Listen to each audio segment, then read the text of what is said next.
Doon doon doon doon doon doon doon doon doon doon doon doon. Final Saga Oda. Doon doon doon doon doon doon doon doon doon doon doon. My boy is cooking. Doon doon doon doon doon doon doon doon doon. Why do we have 100 and something people in here?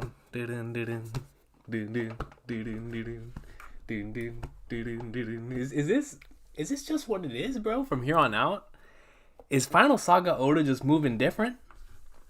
I thought he was already moving different, but man, dude, I feel like I've been avoiding spoilers for this chapter for like a month.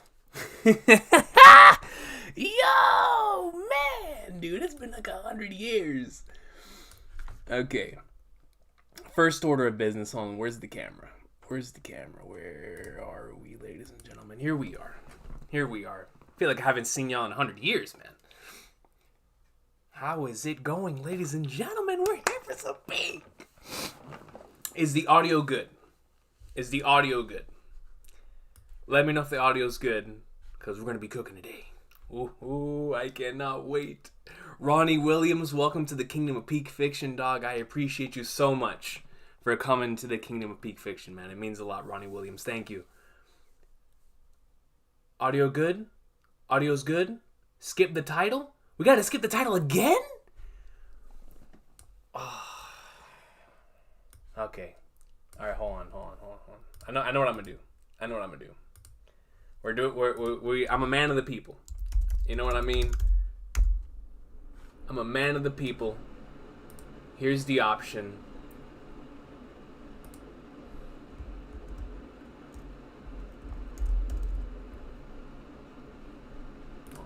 Let me create a poll real quick.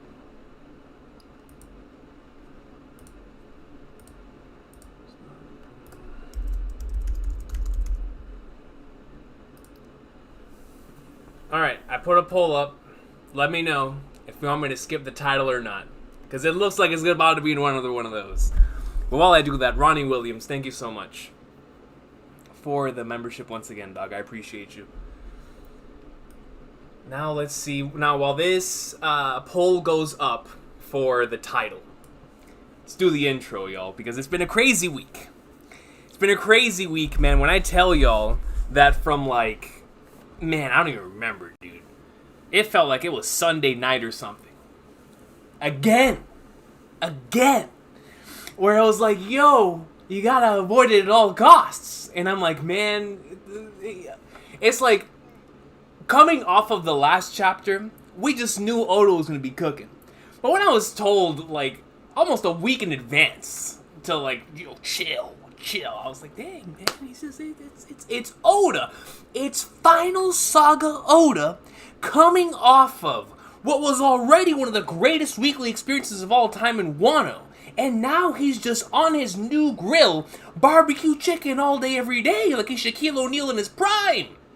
And I'm talking from the year 2000 to 2002. Straight up barbecue chicken. No one is stopping my dog MVP Shaq. I mean, the man is on a stretch of his life. Bro, the man has not missed. I can't remember the last time that Oda missed. And if you're asking me, it's been 1,080 chapters. Because my man has never missed. But ladies and gentlemen, I'm talking a straight up at least like a whip or a swish. No, my boy's bang, bang, bang. He's in playoff mode every single week.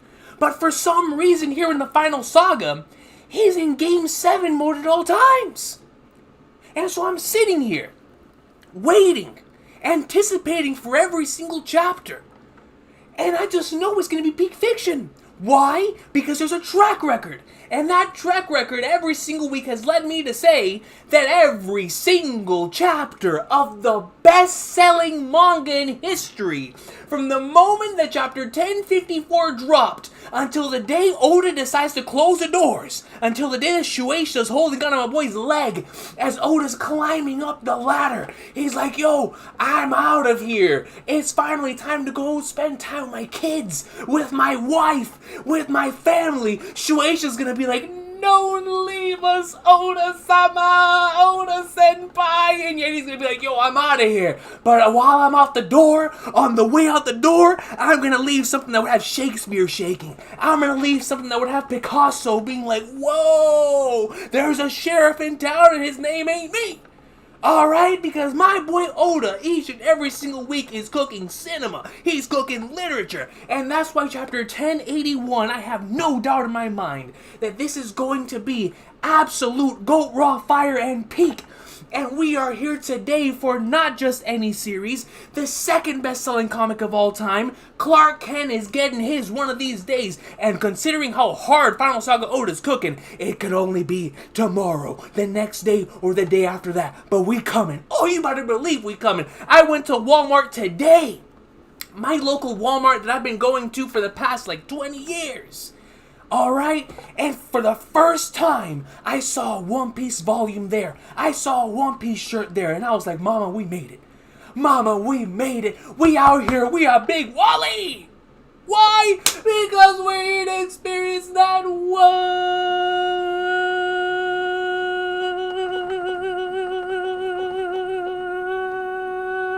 Final Saga. Peace!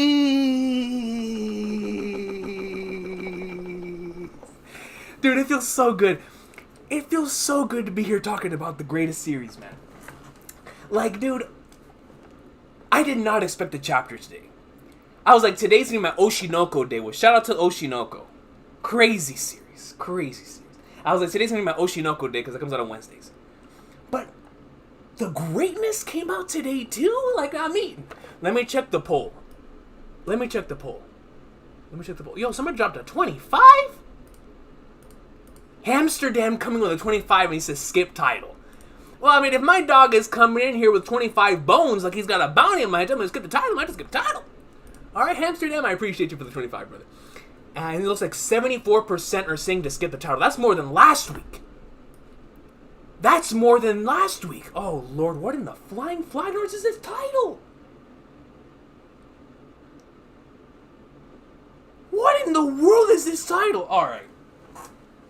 Oh, well, here we go. Looks like we're skipping the title. That's for sure. Is my laptop even on? Dude, I have not turned this thing on in a minute. But ladies and gentlemen, it's not even on. I never said that. King Recon always shows up prepared. Alright? Don't let this fool you. I always show up prepared. Alright? What you're seeing right now is just a minor technical difficulty that never happens. Everything goes fine and dandy here in the world of King _ Recon. You know what I mean? But, alright. I know Silva sent me the link earlier, so let me go over to... Oh, Lord, man. What in the... Bro, 75% of the community was like, you gotta skip the title, son. What in the flying flag noise does it have?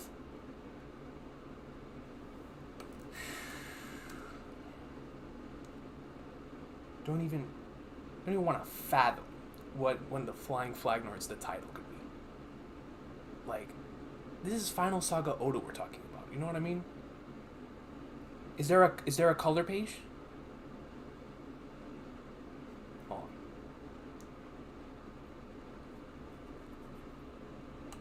I'm just gonna sec. Give me a sec while I log in here and get this thing from Silva real quick.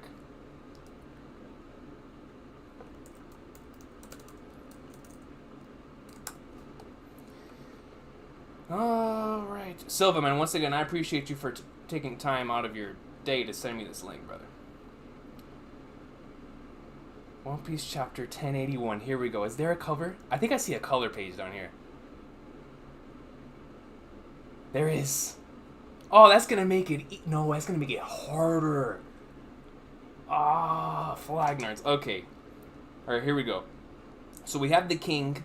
Hey, I'm actually caught up to a couple of these now, man. Alright, so we got the king. We've got a Blue Box, Asta, Deku, Yuji, Sakamoto, Akane. That's me and Robako. The Fabricate 100. Been reading that. The Tenkaku Cinema. I've read a little bit of that. I'm starting to learn some more of these characters. Is that Luffy stating his dream on the cover? Yo, on the cover of Weekly Shonen Jump magazine, you have the best moments of Monkey D. You've got Gear 5.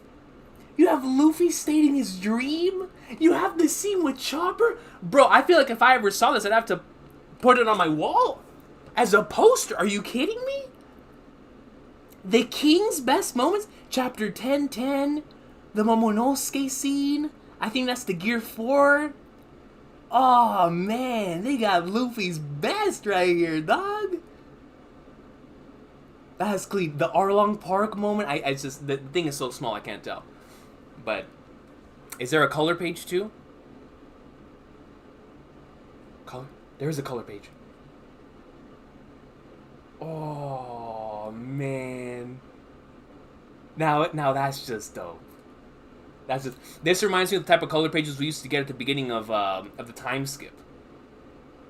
Just a whole bunch of vibes. Is that Sanji reading a cookbook while everybody else is asleep? The grind doesn't stop. This is why Sanji is getting the dubs that he's getting in this arc. Because while everybody else is sleeping, he's grinding. He's moving. That's why the S-Shark can't touch him. He can't keep up with him. Sanji's already naturally talented. The man is already filthy. Beyond belief. Beyond recognition. And now you're going to add grind on top of that? Oh, no, yo. No wonder Sanji's got your nubs. My boy said, yo, 24/7, we moving. Everyone else is slump. Come on. Come on, man. Sanji greatness. Yo, Ronnie Williams comes in and gives 10 memberships, bro. Yo! I appreciate you, Ronnie, man. Thank you, dude. Holy Flagnards coming in. Not only with a membership, but also gifting memberships. I appreciate you, man. I really, really do. Thank you, Ronnie, bro. Holy Flagnards. You're over here like Sanji. Grind doesn't stop. The grind doesn't stop. All right? So here we go. I'm going to assume the next page is going to have the title. And I'm going to be like, yo, how do I avoid this title? I'm going to have to pull a con here. Like, the moment I see words, I'm just going to have to put my hand up. Is that the island full of lead? We're still with Garp? Oh, Lord, what's...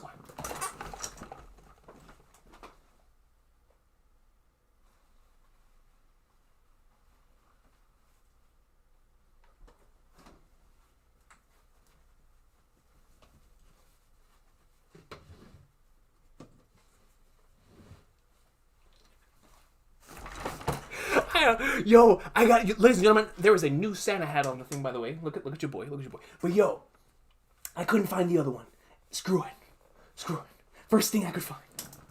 Garp. I thought we were gonna switch to something else, dude. I was like, yo, going off of what Oda's been doing for the past, like, couple of chapters, I was like, wait. There's no way we're still staying here. Like, I was like, we're either gonna go somewhere else around the world, or we're going back to Egghead. Oh my god, bro, we're still in Garp.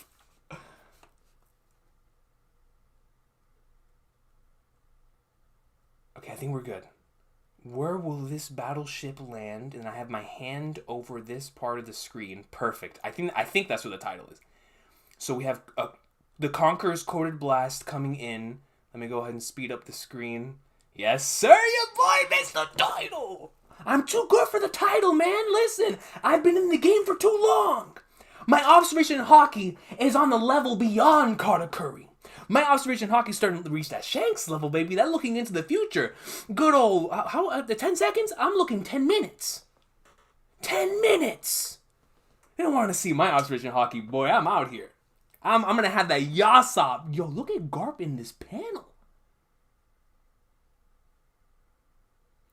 Dude, how do you look at that panel and just not be like, yo, Garp greatness?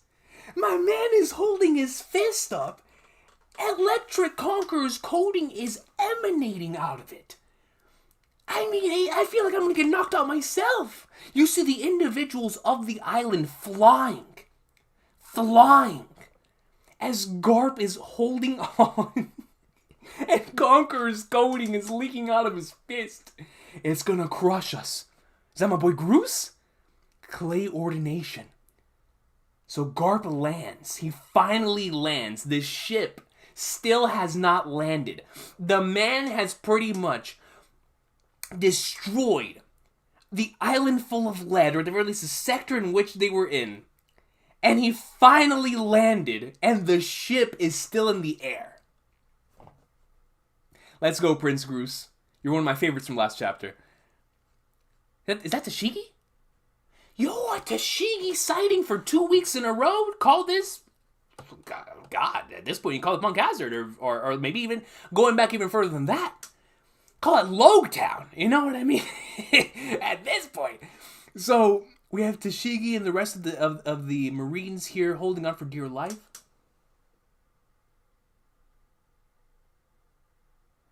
What? Garp that bastard. I'll never forgive you, you old fossil. Yo, my boy has a massive bump on top of his head.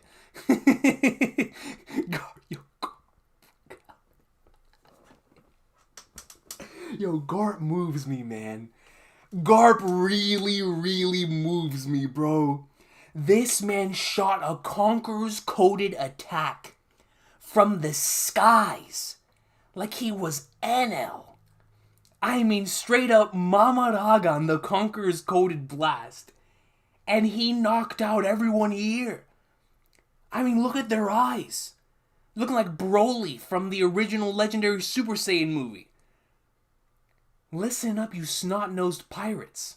If you so much as blink, you'll end up in a world of pain. You better listen to the man. You better listen to that man. Look at this panel of Garp. Yo, I know I called Shanks the original go with the coat. Garp might be the original go with the coat. Look at the way his coat is flying in the wind. Look at the way his coat is flying in the wind. Straight Admiral Flex. What a letdown. Talk about frustrating. Oh, what a letdown. He's talking about the Blackbeard Pirates? He's talking trash? After the Galaxy Impact? He's talking trash? Oh no, yo, Garp. Garp's my guy, man. I've really lost my touch. He's talking about himself. He's talking about himself. Bro, what did I tell y'all last week? What did I tell y'all last week, man? That boy Garp is out of his prime. If he was in his prime, he would have stopped the rotation of the Earth. One Conqueror's coded blast, and the man would have been out here like AR-15, talking about some ice and veins. Ooh, ice and veins, you know what I mean? Bro. Man said he lost his touch. Man knocked out everybody on the island. He knocked out everyone on the island. Released a Conqueror's coded attack like it came from Saint Seiya. Talking about I've lost my touch. He's mad at himself.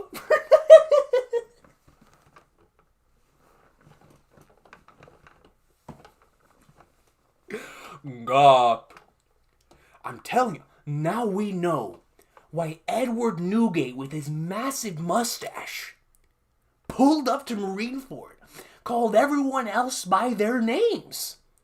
But when he looked at this man, he had to emphasize, ooh, Garp. You know what I mean? Because he knew he wasn't the day. Dog, how did the planet survive with Prime Garp, Prime Roger, and Prime Whitebeard walking on these seas?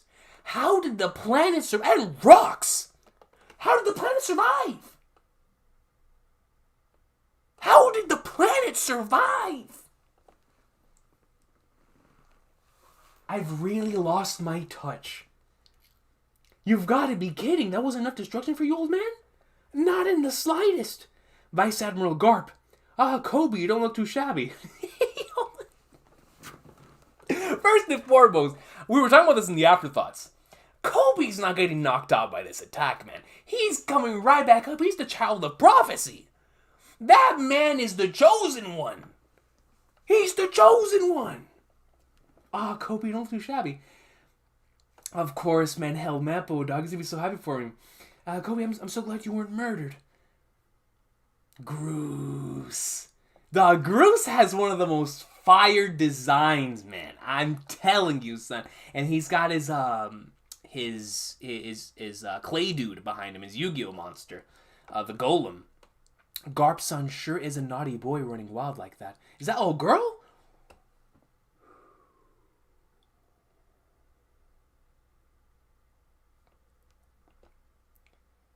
Yo, now I see why the news coup is up there.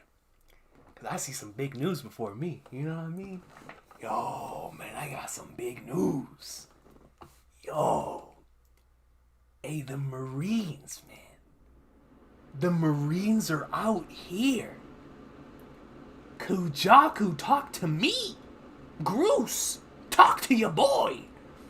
Kobe, Captain Kobe. Kobe-kun. Is that you, Tashiki-san? I can't believe we just called Kobe the future of the Marines.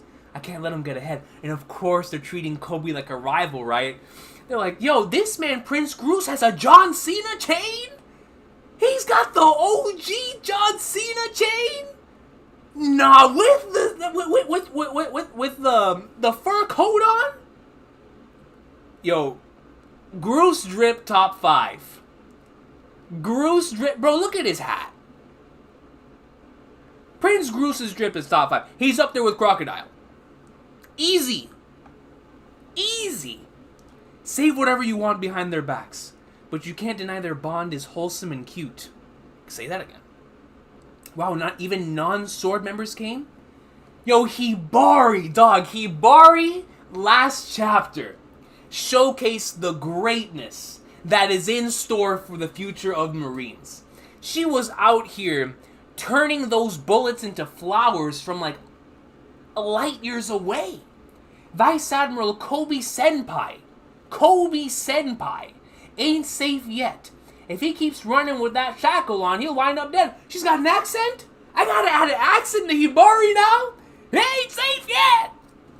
If he keeps running with that shackle on, he'll wind up dead. Alright? Please help. Please help? Kobe holds on to the cannonball.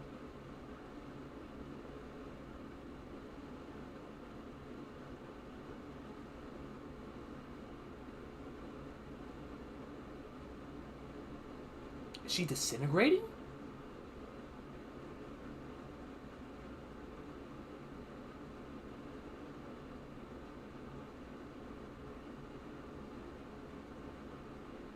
Is that ice?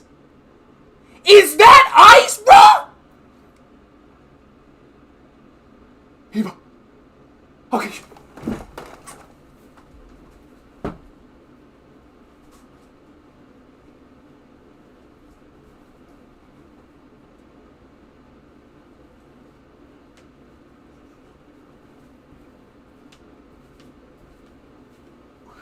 Who's on the ship? Who's on the ship to Egghead? Hibari-san! Hibari! Bro, she's frozen. She's frozen. She's legitimately frozen. Guard. Kuzai.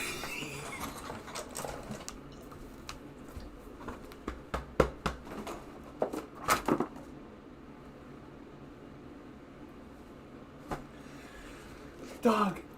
Oh, I'm so happy, man. Dude, I am so happy that Aokiji's here. I needed this Garp interaction so bad, man. You know, I would have taken Kizaru. I would have taken Garcia Saturn. But man, oh, this is the one. This is the one. This is the one, bro. This is the, oh, Oda. Oda! Yo, who the flag no just pulling up to Egghead, dude? Kuzan's on. So Kuzan. Oh, yo, this actually adds into the Hibari is one of Akainu's people, since she was the one that got frozen here. Regardless, Kuzan-san, what are you doing? Please hurry and unfreeze Hibari-san.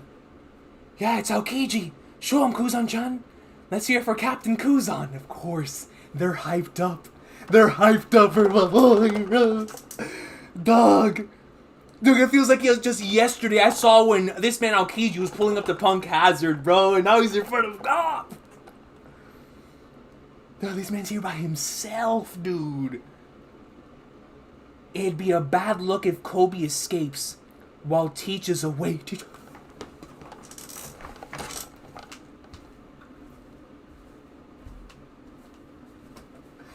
It's over.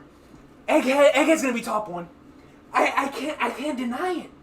As much as I may want to deny it, as much as I want to sit here and not be truthful, I have to spit facts. I have to spit facts. If Blackbeard pulls up to Egghead, it's over. I'm done. I'm done. He's not here. He's not here. He's away. The man is not playing a home game. He's playing an away game. He's gone.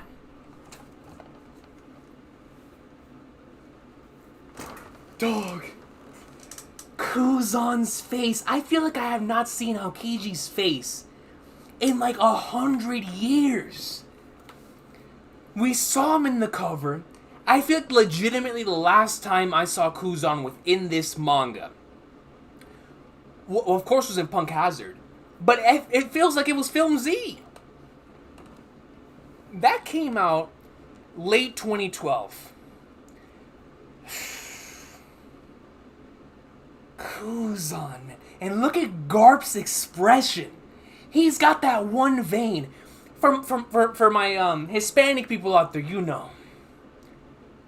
When the grandpa has that one angry vein, oh, you better run, son. Listen to me, man. When Gramps has that one angry vein, you better not even look in that direction. Don't even look. Don't raise your head. You look this way and don't look anywhere else. Not at the angry vein, son. He don't play that junk. Alright? He don't play that junk. Lord Almighty. So Aokiji did not go to Egghead Island. Dog, he froze Hibari, man. Alright, let's go. 2 years ago, Akainu and Aokiji had a fierce duel over the Fleet Admiral position.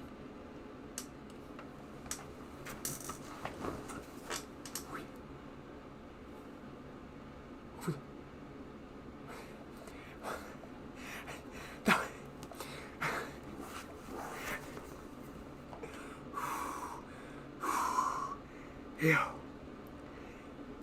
Wait.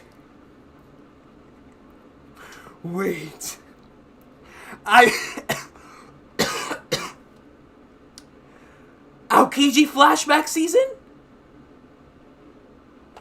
Over the Fleet Admiral position roughly a year after that. 2 years. Akainu and Aokiji fierce duel. Obviously, what created Punk Hazard. The one part of the series that so many of us want to see.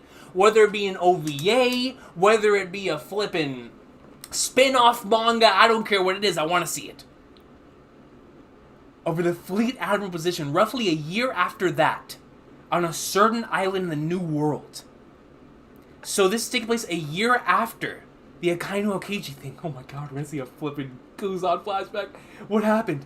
I forget that it's Blackbeard. Let's get out of here. There's no point asking who did it. There's only one person on this stinking planet capable of this. There you are, Aokiji. It's a Blackbeard Kuzan flashback, bro.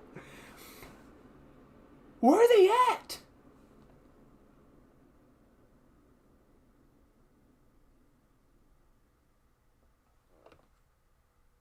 Why'd you have to freeze on my... This man San Juan Wolf is out here looking like an ancient beast. Yo, out here looking like oars. Why'd you have to freeze all my buddies out there? You better undo it. Where are they? Man, you're loud. I think twice about using your Quake powers. You'll shatter those buddies of yours. Kuzan is a genius, man. You know how your men are. You're their captain, right? This man's sitting in a bar looking raw as flagnarts. Like, just look at him. Dog, I love Kuzan so much, man. Like, truly one of the best and most compelling characters in this series, man. You really think I'm the one who picked this fight? Besides, you must have heard what happened. I'm pretty heartbroken right now. And guess who's to blame for my foul mood? Aokiji rawness in my One Piece in 2023? Against an Emperor of the Sea? This one was up the sea, baby. And here we see San Juan Wolf is eating a big behind fish. I think it's going to be bigger than me. One crazy son of a ice pop. Look who's talking. I wish we had more booze here. So what did that Akainu prick say after that? Yo.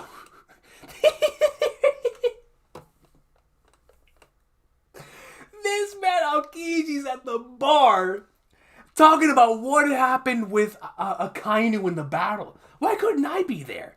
This is lore, son. This is history. The whole squad is here too, man. Even my sheriff, my boy Lafitte, who's always in the cut. To think we came together, now we gotta kill each other. It makes my blood boil. Then I said, that'll be the magma. And they're just dying of laughter. Avalon Pizarro is having the time of his life. The time of his life. As you can see, I'm down a leg thanks to him. Dude, I was so shocked when I saw this. I was like, man, a Kainu real deal took out the man's leg? I have to use my ice to replace it. You admirals sure don't fool around. What about a Kainu? Did you tear off an arm? No, but I'm pretty sure he's banged up all over, and he most certainly was. Like you could just tell. Ever since that battle, Akainu's been moving a little different. He's been moving a little different. Speaking of injuries, Scattering Devon, Commodore, do you reckon this guy has info on the man marked by flames? Are we finally going to get confirmation? It's got to be Saul. And of course, Saul is connected to Aokiji. Marked by flames. There are 4 super valuable red poneglyphs out there. Kaido and Big Mom apparently have 1 each. My boy Burgess, man. That means 2 of them are up for grabs. Yo, Blackbeard talking about the road poneglyphs. You know, this is super, super dope. But there's no knowing where they are. We heard a rumor that the man marked by flames has 1? That Saul has 1? Does that confirm it's on Elbath? Or are they trying to elude the man marked by flames is not Saul?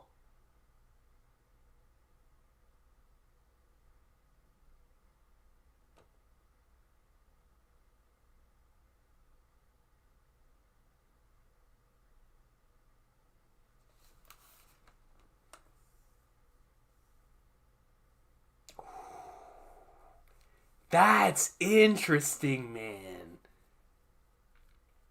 The man marked by flames has 1.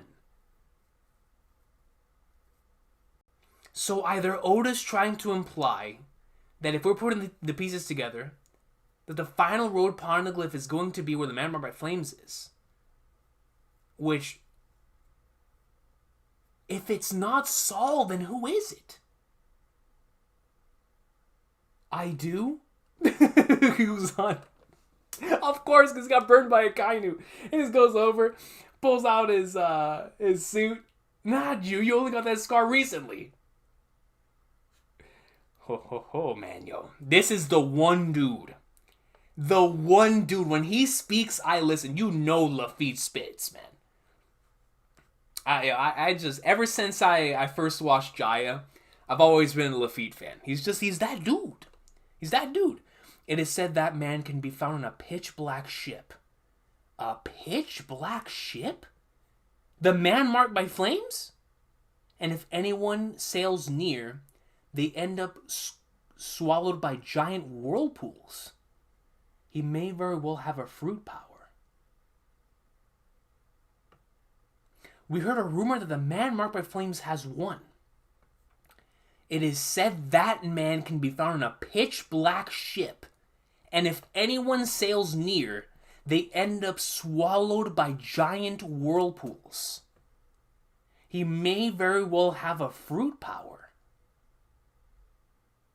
I bet he's with the government, Shiryu. We all know they're hardly angels. It wouldn't be surprising if they kept a stone or two for themselves. Shiryu's actually coming at it from a different perspective there. It'd be a surefire way of preventing any pirate from ever claiming the One Piece. Hey, I mean, Shiryu's spitting facts there. He's spitting facts. But someone on a lone ship, a pitch black ship, mind you.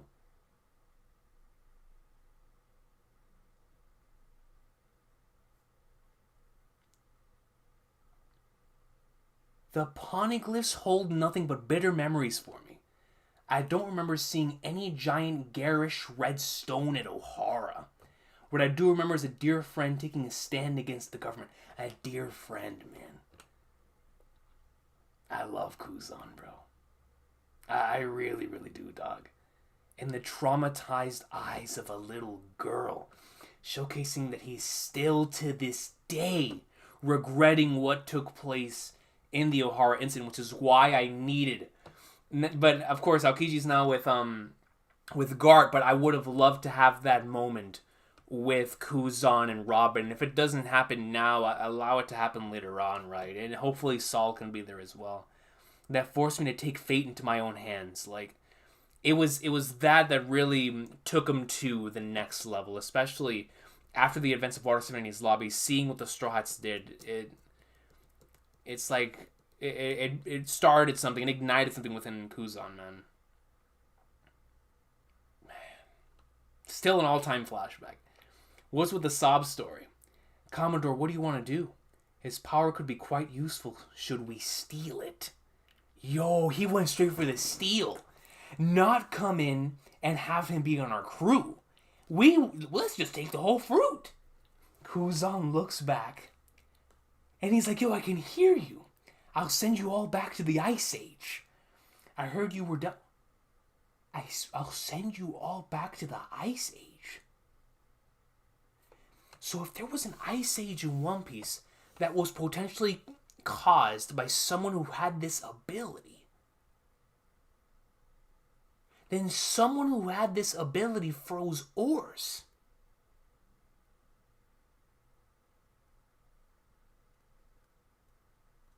Froze a lot of stuff, mind you.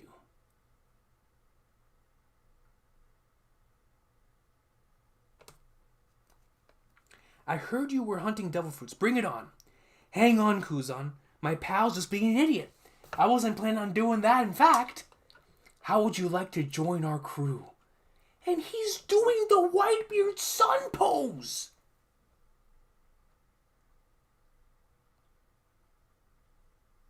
How would you like to join our crew? Captain, are you nuts?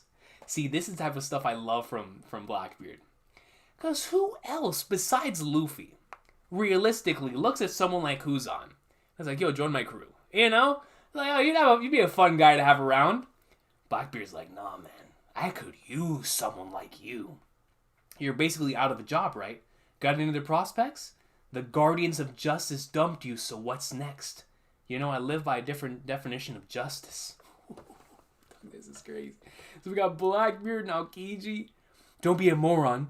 You can't think a couple of drinks is enough to win me over.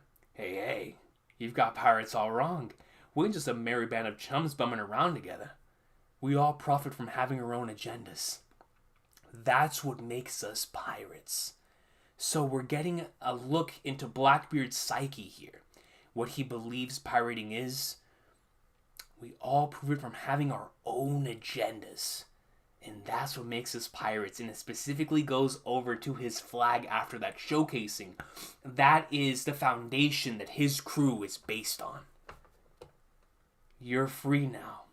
So what do you want to do? And of course we know what Kuzan ended up doing. But it's like in my head, I wonder what was going on in his mind while all that was taking place. Man. The present? Garp. Man, I was really enjoying this flashback, bro. Man, once again, for another consecutive week where a part-timers become full-timers situation is before us. Dog, I've seen Blackbeard more times this year. It's crazy. I love it, man, you know? Finally getting this answer I have been waiting for since chapter 720 of Dressrosa. Or this idea first came into fruition.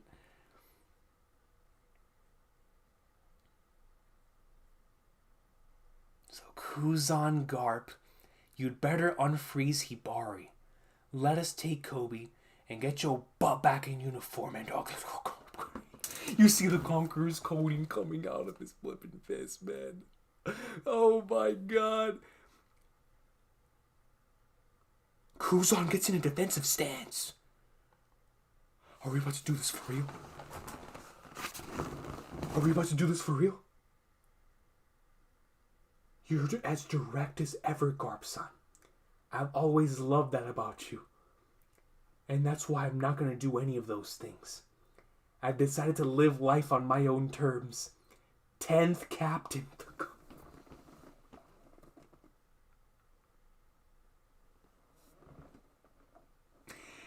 The Oda box. The Oda box confirmation. 10th Captain of the Blackbeard Pirates. Ice Ball. Freezes Garp. Your number one protege versus your new favorite. Can you kill one to save the other? He's putting him in a predicament. You can't stop me like that. I thought I taught you to live in the now.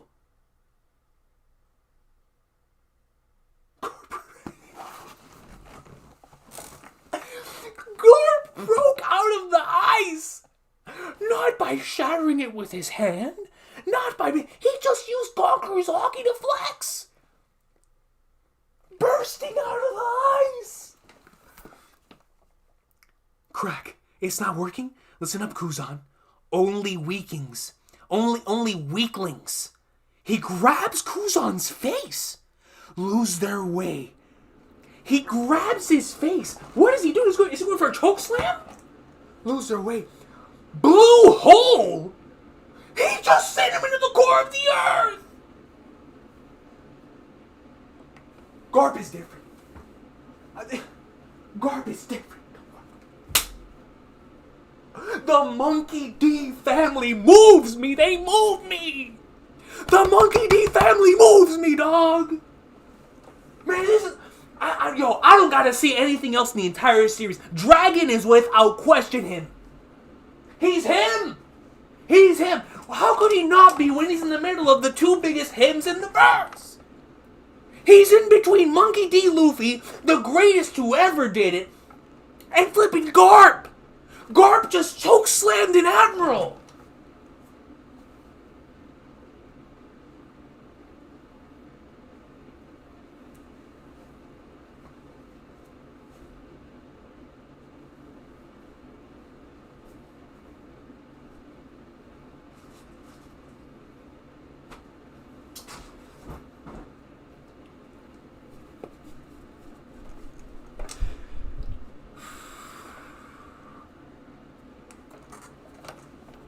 Yo, man. Yo. It's a beautiful day, man. I'm finally getting the confrontation I have been waiting for so long. And Garp, in back-to-back chapters, is like I'm him! Kuzan! At the same time, it's like you know how much this must hurt Kuzan because it's that sensei and student type of thing, right? Where it's hurting Garp just as much to do this. But I can't even imagine what Kuzan must be going through. I love this so much, man. I do. I do, from the ideologies to Garp screaming, I thought I taught you to live in the now. Only weaklings lose their way, grabs his face, and tosses him into the Flagnards. Blue hole. Blue flipping hole, man. Yo.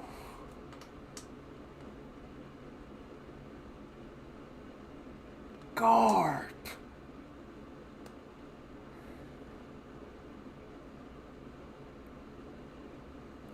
Wow. I did not expect to get the Kuzan stuff this early, dude. Oh, man. Final Saga Oda, bro. Winter Island, New World. Winter Island? Blackbeard. Oh! He's dead? The polar...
We see Law's hat.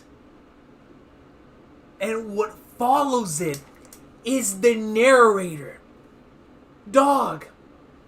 The narrator has had more lines in this year. And truly, in this month. So what's today? April 19th. Since like March 1st. The narrator has had more lines than he has in the entirety of post and pre-time skip. The brother is making his bills. He is paying the bills. Narrator shows up again. The polar tank. The Heart Pirate submarine is currently sinking to the ocean floor. Torn to pieces. This one really hurts me, man. This one really, really hurts me. Because we weren't with the Victoria Punk as much. We weren't with Kid as much. But Law is a brother. Law is a flippin' straw hat, basically, man. Beppo, John Bart, those are the boys. I love these characters, man. And even though I knew Blackbeard had to take the W, even though I knew the man was gonna do it because he's him, but to do it in this fashion, just like Kid? Yo, I gotta give it up to Law, though, man. He had to have given it his all. Look at the way Blackbeard is panting in this panel. I mean, Law had to give him a fight of fights, bro. Fight of fights, man. The Polar Tank, the same ship that rescued Monkey D, dog, back in Marineford. It's sinking to the bottom of the ocean.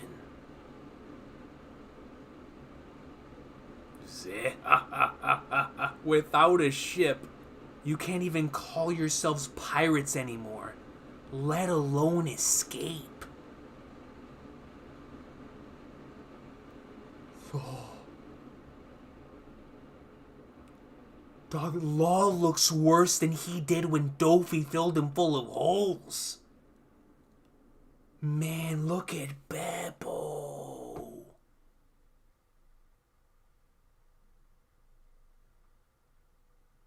Man, dog, see, this hits me emotionally, bro. Like, I love these characters. Man.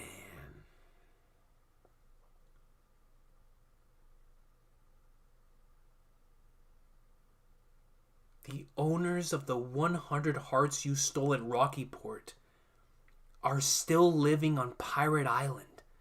I bet they'll be thrilled if I bring them your heart. We'll have a toast. This man, Blackbeard, is planning on taking Law's heart back to Island Full of Lead and eating it for dinner. Like he just went out and caught a bass. Like he went out into the ocean as a fisherman and had himself the biggest catch of the day.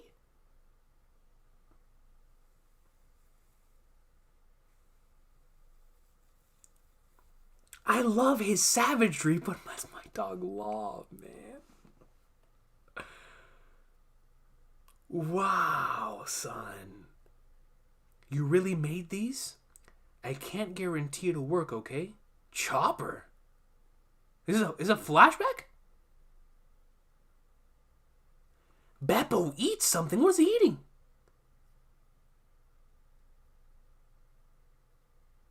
He's eating a senzu bean? Now what should we do with the opiopi fruit? Sell it or use it? Sell it? Blackbeard! We're supposed to be smarter than this, baby! We're supposed to be way smarter than this. I don't care if they give you a quadrillion amount of dollars. They could give you trillions on trillions on trillions. You're eating that opiopi no mi. Is he trying to say he doesn't need it? He's asking if he should sell it. Don't suppose you'd fancy making me immortal. Oh, snap. He's bringing up the immortality surgery. Oh, God. Oh, God. He's bringing up the immortality surgery. Keep your paws. Who in the flag? Is that Beppo? This way.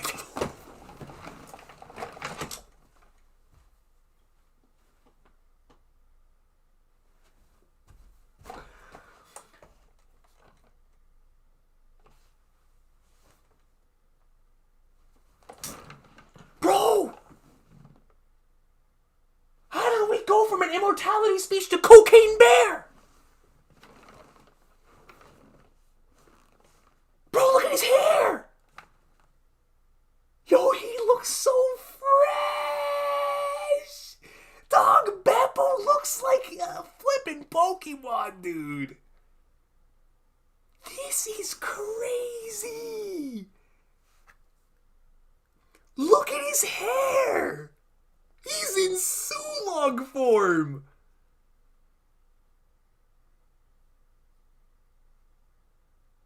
He's huge!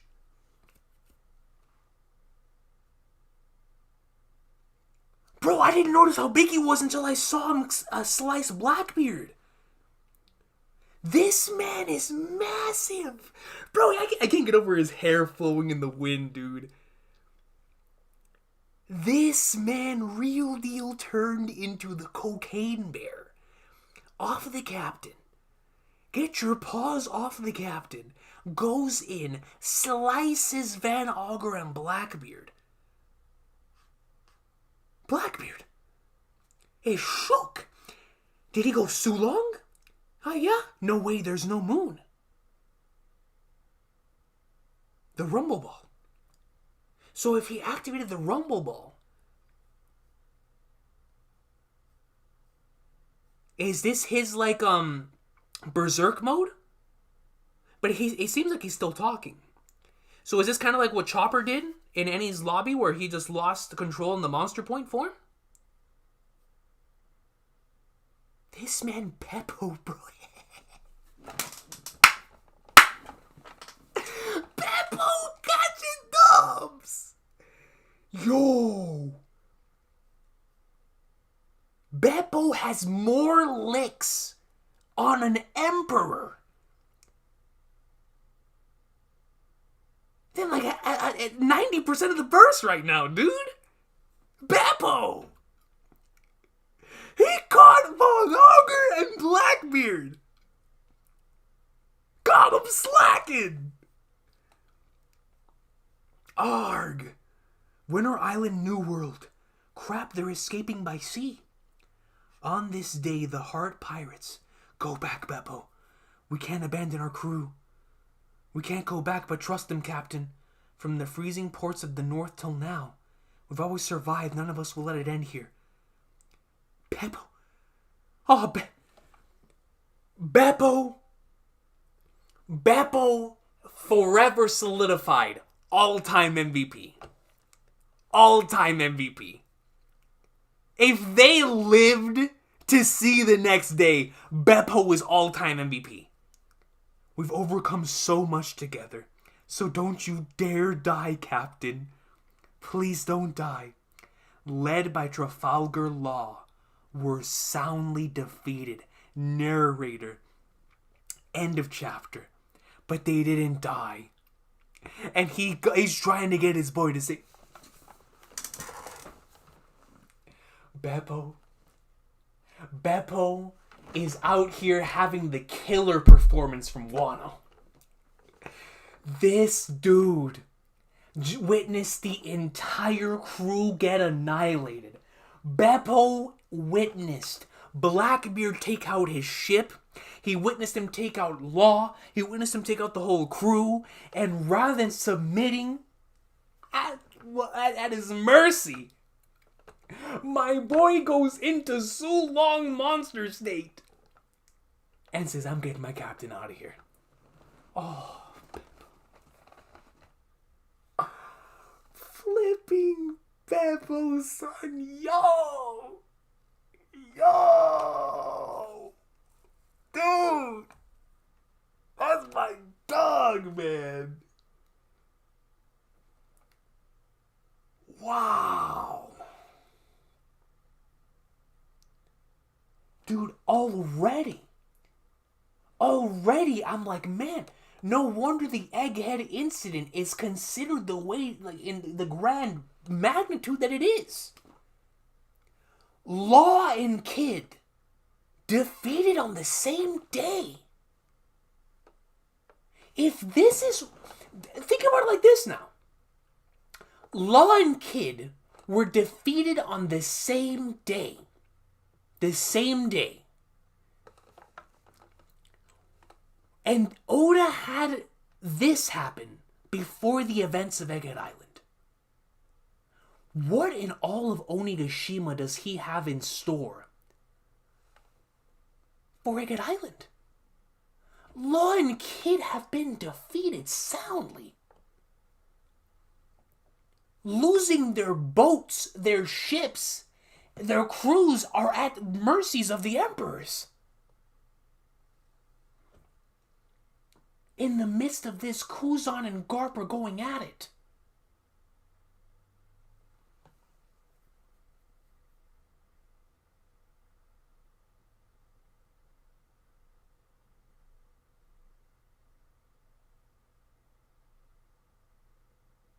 Now I'm really curious. This chapter raises so many questions. There's something that Oda did not want us to see from the end of that Blackbeard fight against Law.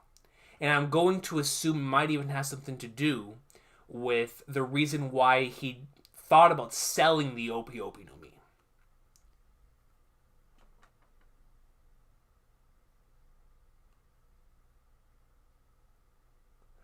Blackbeard must have done something in that fight that Oda doesn't want us to see until he either fights Luffy or Shanks.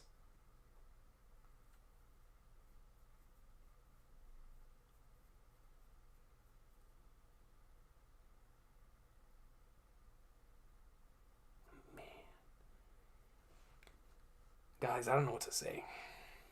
This was, without question, double Santa hat masterclass of a chapter. I mean, what can you say about a chapter like this? The Kuzan flashback, what we've all been waiting for, of how and why he joined the Blackbeard Pirates. The Kuzan and Garp scenario we were all wondering that we could potentially get. And we got it. And it's leading into some absolute greatness.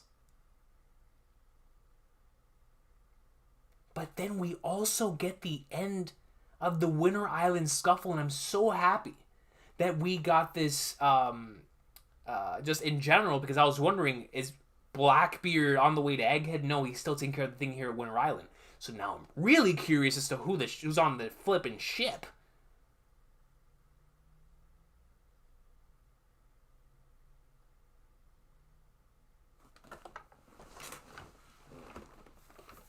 Wait a minute.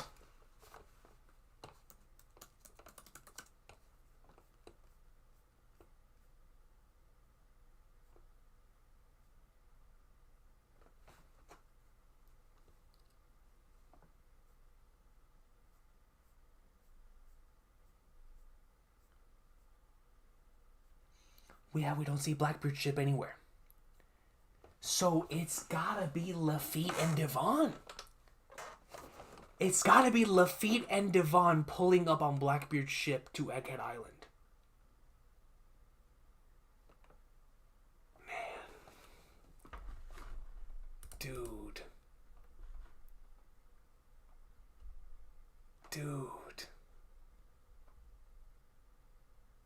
Oh yeah, what was the title, dude? What was the title of the chapter? Kuzan 10th Captain of the Blackbeard Pirates. We had the Shanks title. Then we had the Garp title. Now we got the Kuzan title.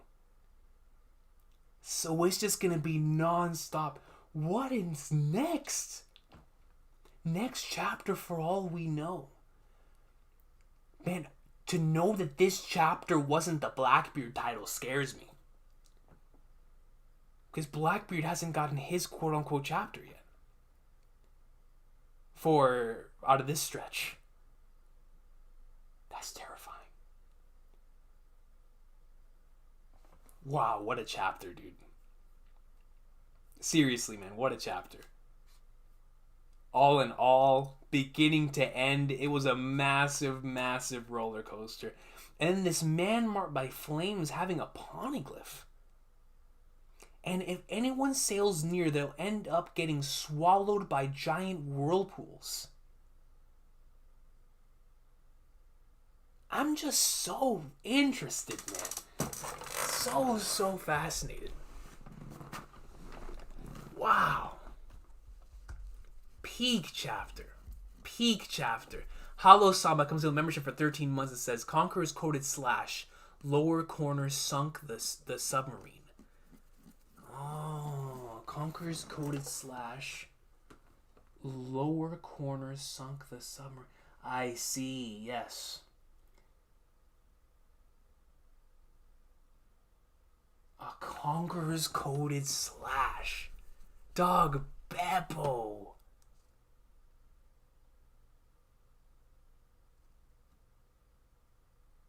Beppo? Yo. Beppo was out here boxing Blackbeard and Van Augur. Van Augur and Blackbeard. Dude. Man. Alright, so let me read some supers, man. Yeah, we gotta talk about this greatness. This chapter was great. This chapter was flipping crazy, man. Yo.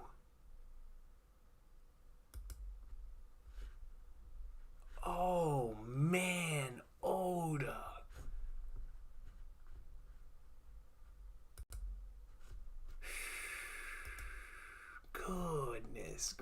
faces, bro. Yo, Ronnie Williams, once again, thank you so much for the gifted memberships and for becoming a member, man. I appreciate you. Yo, Beppo. Flipping Beppo, man. Yo. Dog, Beppo legit went over, took the Rumble. Ronnie Williams. Is Ronnie Williams Beppo? Is Ronnie Williams the real MVP all along? What's going on?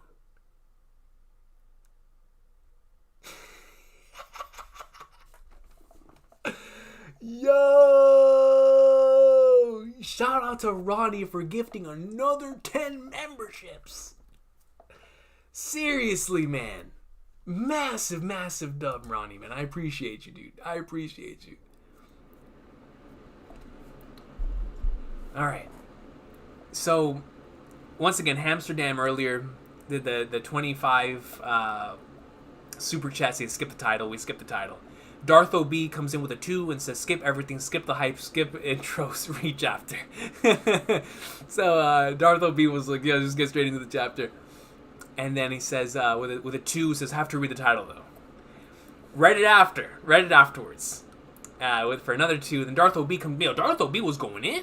Darth OB then with a 5 comes in and says, real smooth, skipping the title. I tried my hardest, man. Had my hand over the thing, and thankfully we weren't able to see it. Ah, man, dude. See, if I would have seen the title, Kuzan 10th Titanic Captain, I would have been like, man, this is about to be a crazy chapter. But not knowing that beforehand made it a way crazier experience. Because I started off with Garp, and then expecting some craziness with Garp, I then got Kuzan pulling up. That blew my mind. That blew my mind, man. Goodness gracious. So, Dartho, I appreciate you. And then Dartho becomes in with another 2. Says Kuzan telling on Akainu. He was real deal telling on him at the bar. To Blackbeard and the squad, man. Crazy stuff. Thank you, Dartho B. I appreciate you for that long stream of supers. Sarab Wagmare comes in with 110 and says, I think Blackbeard will ask Saint J to make him a king. Oof. In exchange for taking out Luffy. Also, Blackbeard's crew has agendas, but stays together just like the Straw Hats has their goals. That's what I find so interesting as well, Sarab? In this chapter, seeing where the foundation of the Blackbeard Pirates lies.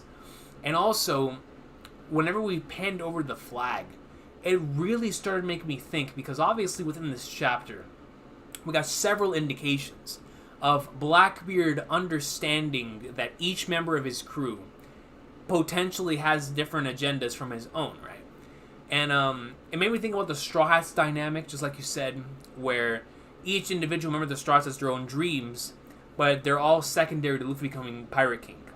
And it makes me wonder if that's going to lead to the downfall of Blackbeard. Well, even though all of them have their own separate agendas, they might not all align. Even in this chapter, we see 2 different scenarios like that, where Kuzan's agenda is obviously not going to be 100% aligned with Blackbeard's.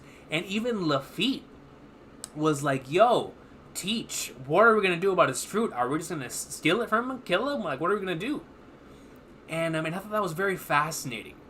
It obviously showcases Blackbeard's leadership in regards to his how he handles himself as a leader, where he would rather have the position of being the individualist in charge and everyone else does their thing, but we're all together, right? Like, we're all in the same ship, but I understand you guys all have your own things you want to do.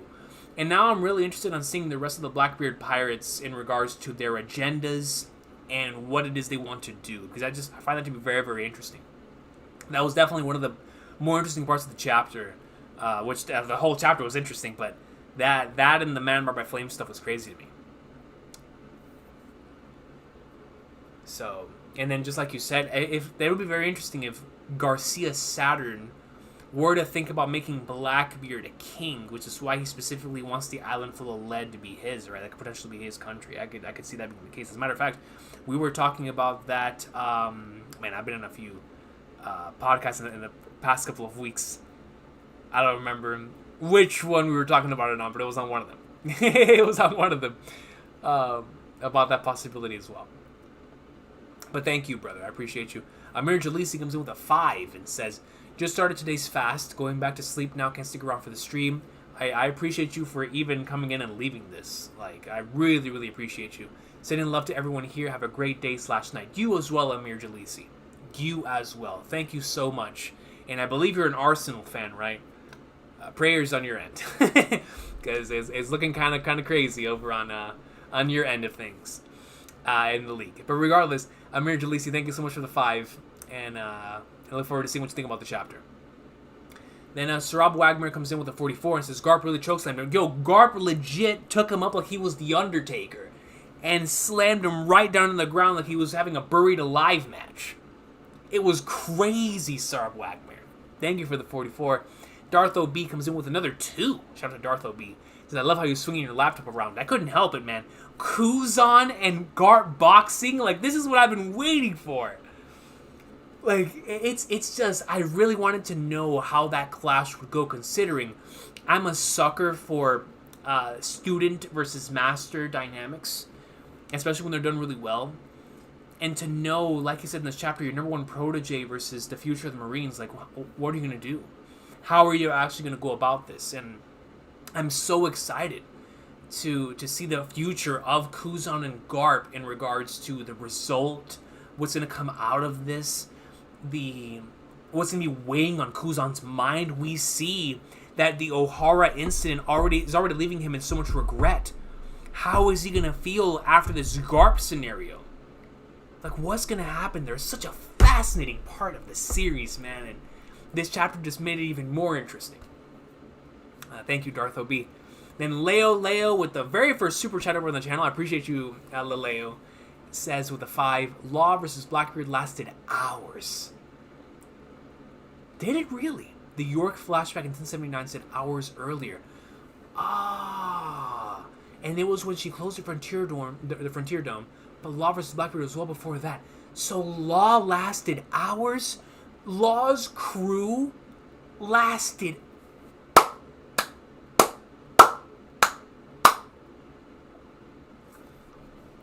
See? Now with this comment, with this super chat, I have an even greater appreciation for what took place. I have an even greater appreciation. Crazy, man. Crazy.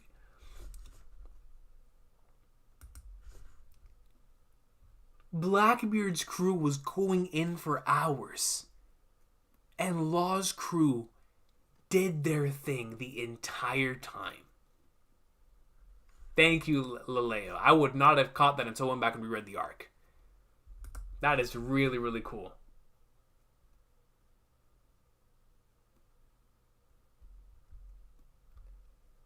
And then, let me see. Saint comes in with a 5 and says, if Kuzan is a Hachinosu and Blackbeard was with Law, who is at Egghead and Blackbeard's ship? Dude, at this point, Saint, it's got to be Lafitte and Katarina Devon at this point. I real deal do think it's going to be Lafitte and Katarina Devon. Because it's like, who else could it be? We already see that certain members are on Hachinosu. Other members are on Winter Island. So then, where are the other ones going to be? Right? It's like, it's got to be Lafitte and Katarina, which to me is so interesting because Lafitte is Solid Snake and Katarina Devon can shapeshift. So it's like, those are 2 very interesting characters to put on Egghead Island. Very interesting characters to put on Egghead Island. To the point where that could be huge. Like, she could shapeshift into someone where... Oh, man. Yeah, that could be a very, very interesting scenario. Quick. with her shapeshifting abilities. Thank you, Saint. I appreciate you. Man.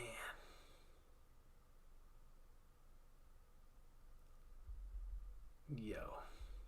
What a chapter. Yo, I see Kev and Dak in the comments. Nothing but love to the boys. We had a great Davey Dak fight over on Dak Sake's channel last week. It was us three and Zaki talking about the future of One Piece. A lot of great stuff. A lot of amazing theories, man. Them boys were cooking. So nothing but love to Dak and Kev.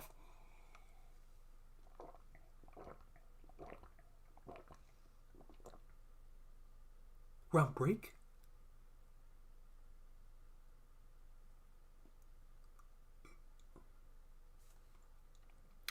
Did they say that earlier today? I've been offline all day. We're on break again for real? I'm actually. What's this week? Yeah, no, I'm actually good. I'm actually good with that break.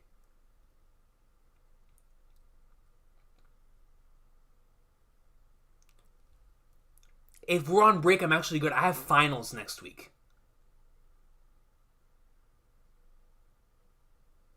Golden Week. Oh, I'm not gonna lie. I'm good with that. I'm happy with it. I have finals next week. I wouldn't be able to do much next week anyway. Oh, I'm good. Now next week I'll be gone. We'll be good, and we'll come back the week after for some more Peak Fiction. So, excuse me.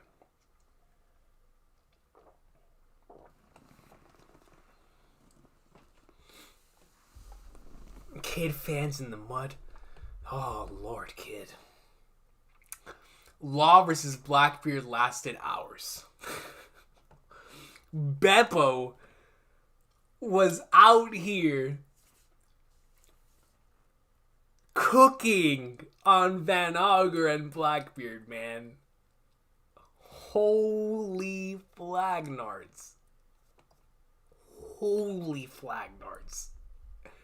Them boys are nasty.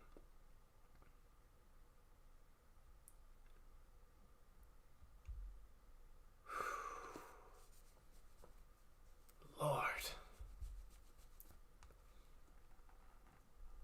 First time paying on YouTube for anything, but I'm happy to give it to you. Man, Laleo, I appreciate that, yo. I really, really do. Thank you for that. I'm going to head out because I joined late and wanted to watch the discussion and reaction together. Much love. Yo, much love, dog. I hope you have a great night. Francesco Vargas says, what if the whirlpool is related to dragon? You're trying to say dragons to memorize flames? But why wouldn't they just call him dragon? Or do you mean like the whirlpool itself could just be related to dragon? With his, seemingly his ability to like manipulate the environment or the weather or something like that. I could see something like that being the case.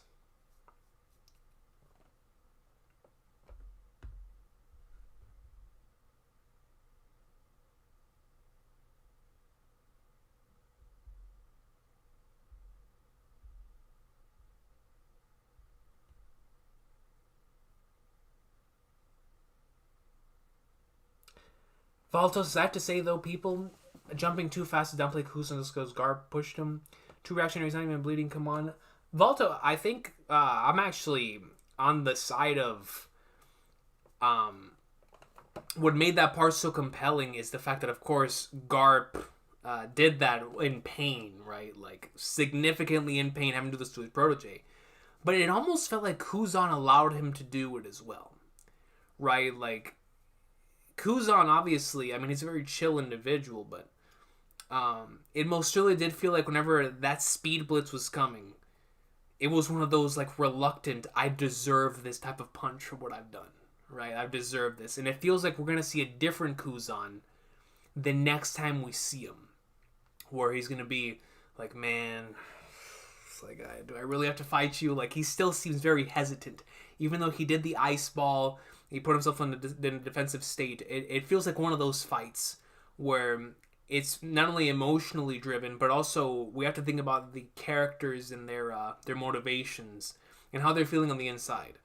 And I think that even though the chokeslam was super, super hype, Kuzan definitely, both of them are very reluctant on doing this battle. So You have to keep that in mind when either of them do anything.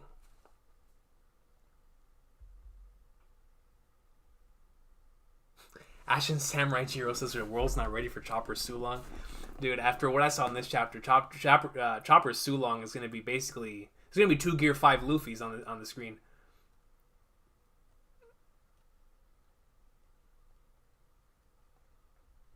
Oh, snap. So we have Christian Barraza comes in with a 5 and says, today Beppo proved he earned his spot in the right-hand man color spread from chapter 1031. That is a factual statement. Beppo 100% proved that that he earned his spot in that color spread this week. My boy went in, man. The Beppo hype could not be more real after this chapter. Could not be more real. Christian, I'm telling you. He really, really earned his spot in the right-hand man color spread.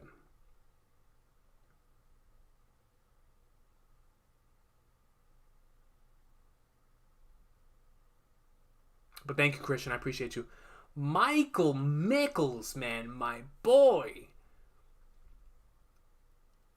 I'm broke until tomorrow, but awesome reaction king.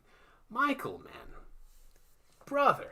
I appreciate you for going out of your way to super, man. And the dude, you don't have to super Michael, man. You know, you're my boy, dog. Like, come on, man. I appreciate you from the bottom of my heart, bro. Thank you for taking the time to not only be here, but to give a 2, even though you said you're broke until tomorrow, man. Like, you don't have to do that, dog. You don't have to do that, man. I appreciate you, Michael, man. Seriously. Go make that money, brother. Go make that bread. Go make that bread.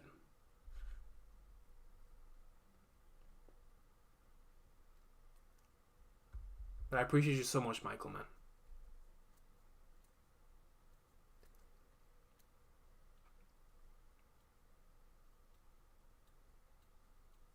See, I disagree with that ultimate power.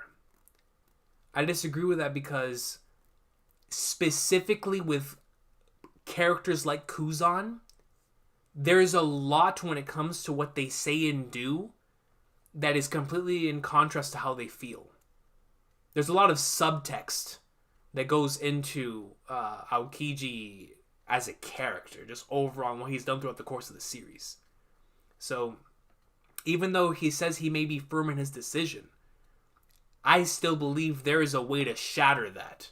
And I think Garp taking that first-hand choke slam was an indication to just how not firm in his decision Aokiji actually is, where it could be easily broken like that from an individual like Garp. That to me felt very symbolic. And like I said, Garp coming up in like somewhere against somebody like Aokiji, to me, especially as his master, someone that knows Aokiji, that's expected, right? Like for him to go up in like swimwear against the individual that he trained. What I'm very interested in is how is he going to react? Not necessarily from a standpoint of what Aokiji's going to do in this fight against Garp, but how is he going to react after being chokeslammed and being called out for what he's actually doing here, right? Like, and for me, that's why I don't think he's very solidified in his decision at all. As a matter of fact, I would say that this chapter solidified for me. He is very on the fence on a lot of different things. Because, you know, going off of that Robin thing that he talked about in this chapter, you can tell he's a man who's so deep in his thoughts and in his regrets that he, I'm going to assume, does not want to go through another situation like that ever again, right? And so right now, being a member of the Blackbeard Pirates, I wonder just how like his resolve is going to be tested throughout the course of this fight, which is what I was so interested in seeing from either Kuzan versus Kizaru or Kuzan versus Garp. And now that we're getting it against Garp, the one individual who represents so much of the actual correct way to be a Marine, right? And for his specific sense of justice. Because even within this chapter, Kuzan starts talking about his own sense of justice as well, right? Let me pull up the exact panel.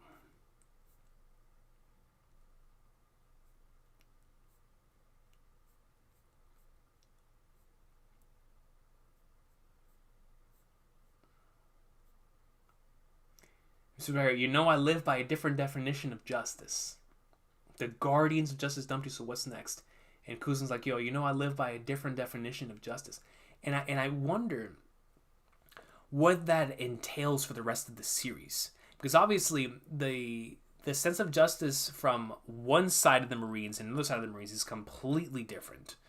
So it really does make me think that by the end of the series, Kuzan is either going to be on sword once more, or it's just, as much as I would love to see him be a member of the Revolutionary Army, especially if something happens to Garp here, I think he would have to go back to being a member of Sword and or a member of the Marines. It's embedded within him. Especially if something happens to Garp here. Because he's going to feel responsible for it again. Could you imagine he allows something to happen to Garp after failing on O'Hara and losing a close friend?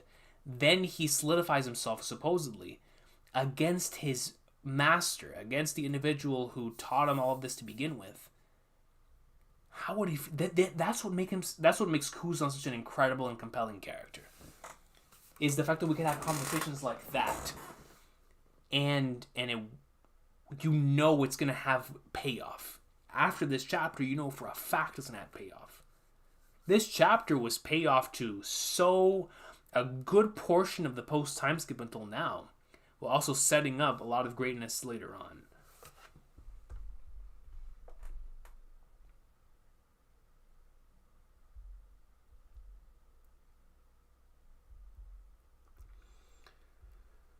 Pluto, man. 100%. 100%, man. I feel like Oda has been cooking on a whole new level this arc. He really, really has, bro. He's going ham. Scale says, I'm starting to think the Man by Flames is not Jaguar D. Saul. Because our Silver Axe, Rox D. Zebek, Shiki the Golden Eye, Monkey D. Dragon has to be quite a heavy hitter. See, Dragon, as much as I would love for it to be Dragon, for his involvement within the series, it's like, why not call him Dragon? That's my whole thing about it potentially being Dragon, is why not just come right out and say Dragon rather than hiding it behind the title Man by Flames? If it was someone like Rox, then I could understand why you wouldn't say his name, right? But Monkey D. Dragon's the most wanted criminal on the planet. Everyone knows his name, you know? So I feel like Dragon, as much as I would love for it to be, I just can't see it. I could see it Rox, though. Which would be insane, now that I think about it. Hank comes in and says, do you think Law has a lead on the Man by Flames? In 1059, there was a panel where he looked like he knew something. Could he possibly know and go after him? It's a good point, Hank. It's a good point. Because when Kid brought up the Man by Flames concept, we had Robin and Law that seemed to have a connection to this Man by Flames.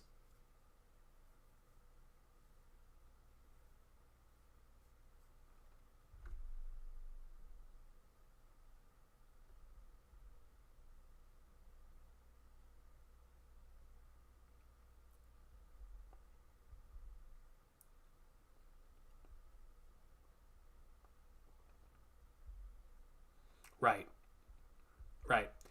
And I'm right there with y'all in regards to Kuzan playing the long game, right? Of this of him either playing the role of a Blackbeard pirate, being a spy, or something of that nature, a triple agent or a double agent for the Sword and the Marines. That's still the thought process that I 100% have here.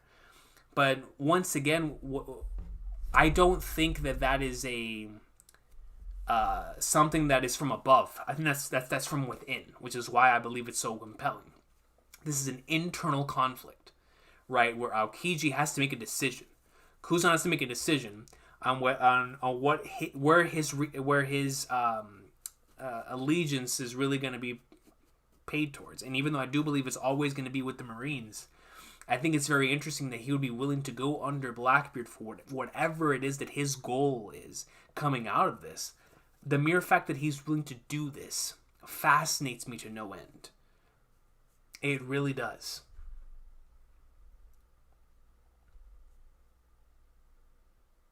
That is true, Noor. For Blackbeard knows his subordinates aren't skilled enough doctors to use the immortality surgery on him, I guess. I guess so. Ronnie Williams, MVP, comes in and says, wish I could super chat, but Coach Chopper's Rumor Ball is confirmed endgame level greatness and boost to our side. I think it's a semi-long zone awakening. Yeah, it's crazy, right? Thousands of Minks and Tama gifters. Oof, can you imagine? Yo, all of them rocking what we saw from Beppo in this chapter, they'd be going in there like swimwear. The Rumble Ball is going to be huge. Absolutely. Abso-flippin'-lutely. Yo, Hamsterdam comes in with the 10 and says, man marked by flames brings whirlpools with him everywhere. And some people on Twitter brought out that Shiki's whole fleet got swallowed by whirlpool, and Luffy's boat by whirlpool in chapter 2.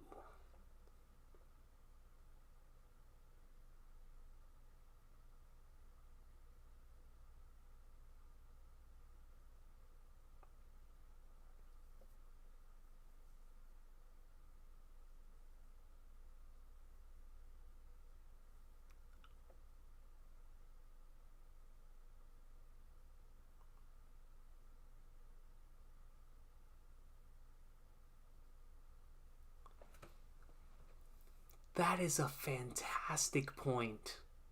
I did not make the connection to Roger.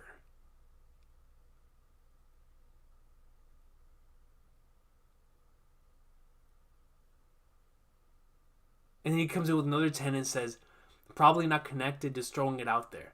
So, first and foremost, Amsterdam, thank you so much for the super. But I think you might be onto something, or at least with the connections. There are certain coincidences within this series that have been ruled as like just that, like a whirlpool or a storm that allow people to escape. Excuse me, it looks like within this arc we're going to be getting answers to that. Obviously, Dragon has been the major basis behind the theory for being able to manipulate the weather or the environment or whatever the Flying Flatteners it may be. But obviously, we believe Dragon has some sort of way to do that. Now, whether that's with his hockey or with his fruit, there remains to be seen. And like I said within this reaction, this dude Dragon, his stocks are astronomically high. After what I'm seeing Garp do now, we always knew he was capable of it. But to see him doing it, Dragon's different. I can't wait. I cannot wait until we see Dragon do anything. I'll be there no matter what. It's going to be a good day. A good day, man. But obviously, like, he's the one we always think of. So it's like, who, besides Dragon, could potentially create whirlpools like that? Now you got me thinking about the Luffy thing in chapter 2. That is so interesting. But why are they on a pitch black ship? And why is that detail so important? An individual stuck on a pitch black ship, whirlpools surrounding them, or can cause these whirlpools. And they apparently have the final road poneglyph. How do they even get that information? Who is the man marked by flames, man? Seriously. But Hamsterdam, once again, thank you, yo. Michael Mickle says, I'm now thinking that the man marked by flames could be a former Roger pirate. That very well could be the case, Michael. They all knew where the road poneglyphs were located. Maybe it's finally time for Scopper to make an appearance. I know Zaki would be so happy to hear that. So happy. So happy.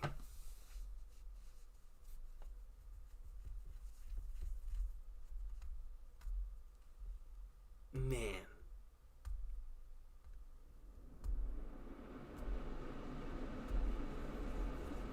Dude.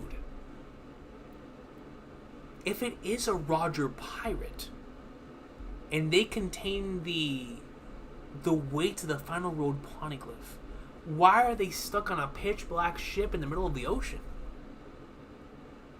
That sounds like what happened with Brooke. That's also a good point, Mid. Any relation to the big water mass at the beginning of Egghead for the eddy? We assume it was because of Egghead, and it's not a whirlpool, but I don't know. That's a good point, Mid. That's a good point. So Nasty Ninja says something it's Mihawk. That Mihawk could have some sort of indication of the final word poneglyph, meaning that Buggy has a hint to the final word poneglyph. I'm down for that. I'm down for that.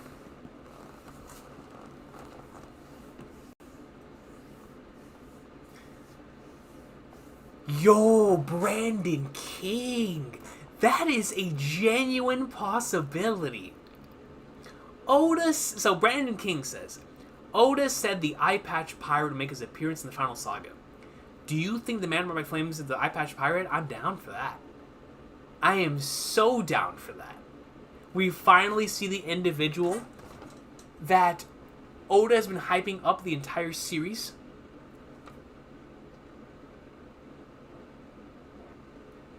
The one character he's been saving an eye patch for. Now let me ask you this, Brandon King. Does that mean this character has an eye patch, a peg leg, and a parrot? Does he rock the trio of legend for piracy? Does he have a peg leg, and does he have a parrot? And like Vortex says, is his name Davy Jones? Is his name Davy Jones? Archie RM, that's exactly what has been making this so painful to experience. Is that exact line right there. Everyone Garp trains turns Rod must be agonizing. It's like, that's why he must be really holding on to this Kobe thing right now. You know? That's the thing, Hank. Like, a pitch black ship. A pitch black ship? Salvador Shot, I'm on the same wavelength as you. I don't think it's Saul anymore either. I really don't. I really, really don't.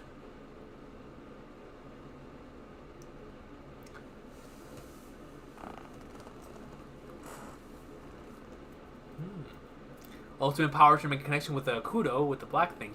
Pitch black to black eye patch. Interesting. Interesting. Scale says Conqueror's Hockey has the highest damage potency in the series. It is why Kaido and Shanks could one-shot people. 100%. I believe Linlin too if Law and Kid did not have plot armor back then. Yo.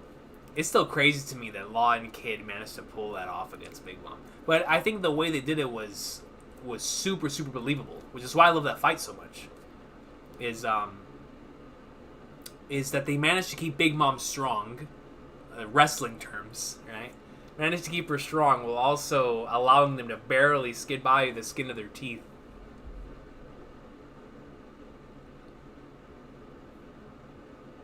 So Flavio, if that's true, Flavio says Dragon Ship is dark black with black sails. Dragon Ship being the one connected to the Man Marked by Flames. What are they trying... Once again, why not just call him Dragon? Is there a reason why you call him the Man Marked by Flames and not just Dragon? Or is there somebody else on Dragon Ship who is the Man Marked by Flames?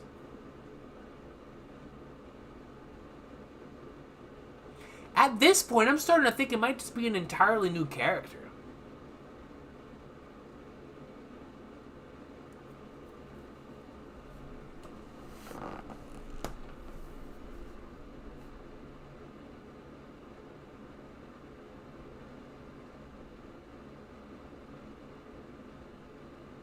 Scale, I believe the Lurking Legend is Instant Messenger Sama. Definitely believe the Lurking Legend is Emu.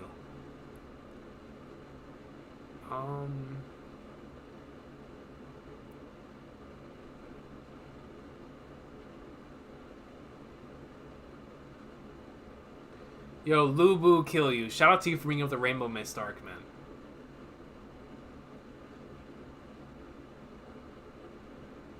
Yeah, no, Davy Jones would be fun. That's a Shaq and Kobe combo. Facts, Legend 27. Facts.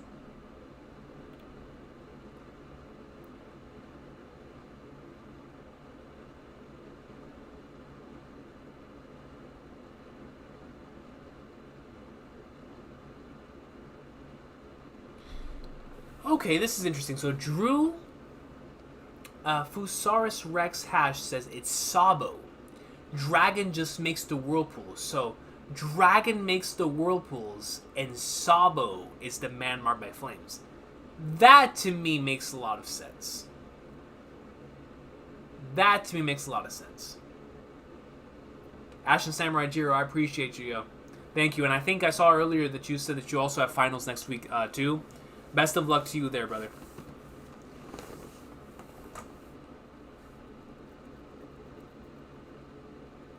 I'd be down with that scale for that being like Rox Dizabek's flagship or Jolly Roger. Yo, Derek Rivia, what's good, yo? Yeah, no, I'm still shocked over the Rumble Ball scene. Lazy Mofos, my dog. Instead of making a black blade, they just used hockey to make their ship black instead. The ship is too OP. Might be the strongest ship in the verse. Might be the strongest ship in the verse, right? Namer says, I'm down for an entirely new character to be the Man by Flames. Yo, Namer, me too. Me too, honestly. Syndratic says, how is a dragon? He's mostly on land, and it seems like someone who is always on a boat and can only be found on that specific boat. And always dies to whirlpools, only not windstorms. And that's what makes this entire scenario so interesting.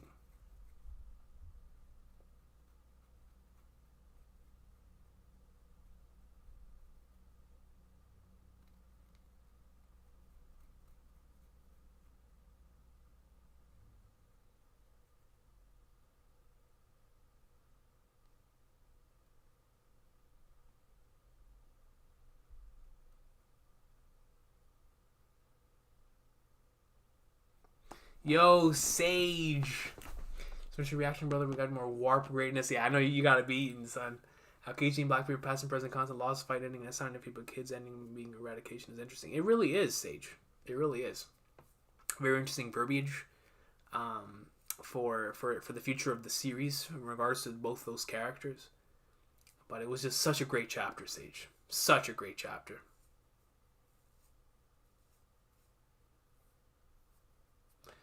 Yo, so Jalen Hunter brings up a very interesting comment. And I've been thinking about this a lot lately for who the narrator is in One Piece. Right? Like, I've been thinking about Usopp, Yamato. Because if we're gonna take the Hobbit, Lord of the Rings approach, then it's got to be a character within the series, right? So it's like, who? Which character that, like, I don't know. But if narrator Sama is the man marked by flames, how in the flying flagners does he get all this information? That's a very interesting comment, Jalen Hunter. Because they have been talking a lot recently. Yo, Nerdy Jawa, I appreciate you, yo. Thank you so much for stopping by. Thank you for the kind words. Is that Instant Messenger Sama? Oh, Lord. I'm gonna get struck down. I'm gonna get struck down immediately. Oh, man. Shout out to Instant Messenger Sama for coming in with a 10. Nothing but love to you, brother, and says, I am more than pleased with this week's chapter, my fellow One Piece brethren. By the way, King Berserk's 372 marks the first chapter of his final arc. Oh, really? The first chapter of the final arc, and it drops next week. I did not know that. Thank you, Instant Messenger Sama, for letting me know that. I had no idea. No idea. That's crazy. But yeah, no, this week's One Piece chapter was awesome, Instant Messenger Sama. Super, super dope.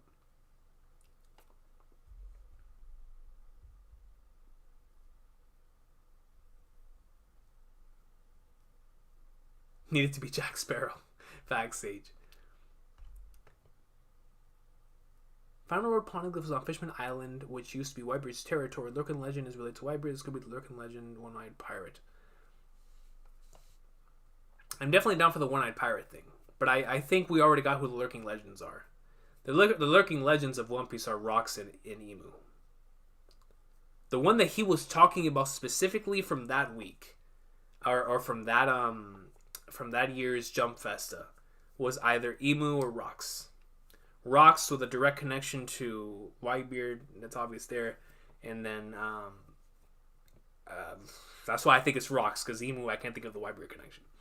So that's why I've always thought it was Rox or Emu. But a technical Lurking Legend, absolutely, is this One-Eyed Pirate I've been waiting for the entire flipping series.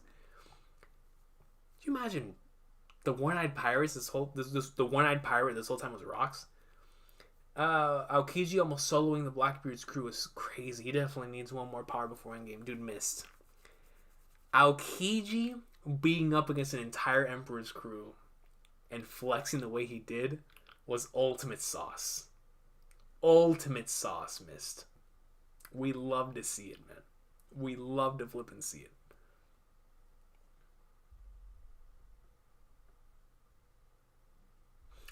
I don't think so, Scale, because we already know that Kaido had a poneglyph. Right? So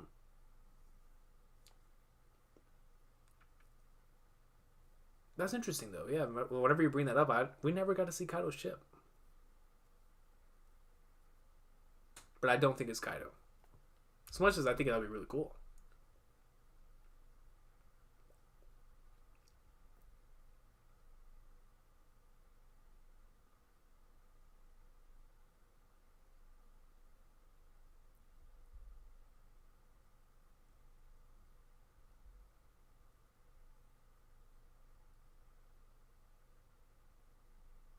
Oh, nice. How's that going, Namer? The Kingdom Hearts playthrough.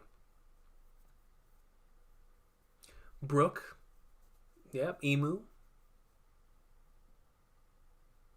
Yeah, Winston. It's only going to get more nuts.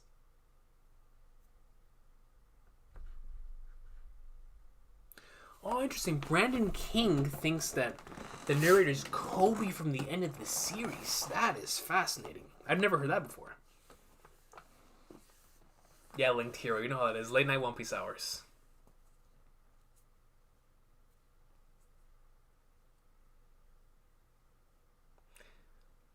So, Flavio, if that's true, and the Man by Fame's has a connection to the Poneglyph that was in Fishman Island, that would mean that they have a connection to Joy Boy and Joy Boy's apology, which endlessly fascinates me.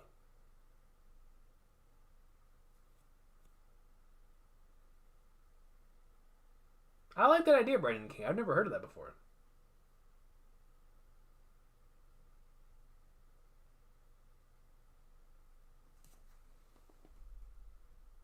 It could be Davy Jones, like Derek says. I love that idea, by the way. That's such a cool idea. You know, Sobri, Rosdriana, I've thought about that before, too. About, like, the Esdeath thing.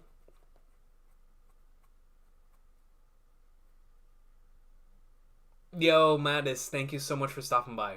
I appreciate you. I hope you feel better. I hope you feel better.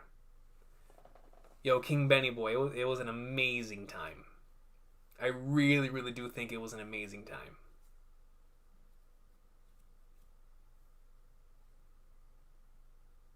Beppo for the win. Yo, Chase White, facts. Oda is in his bag right now, man. Does he? What's good, yo? What's good?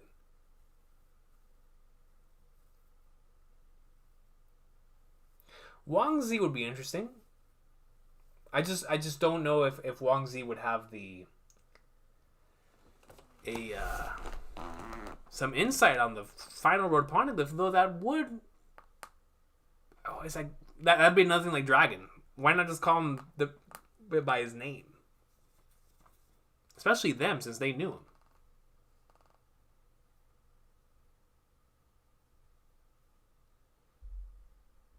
Oh, okay, gotcha. I gotcha.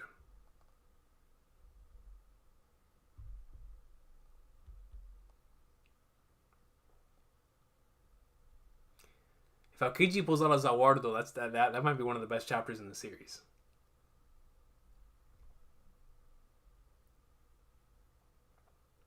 Dude missed legit. These are the throne wars that Dofi was talking about.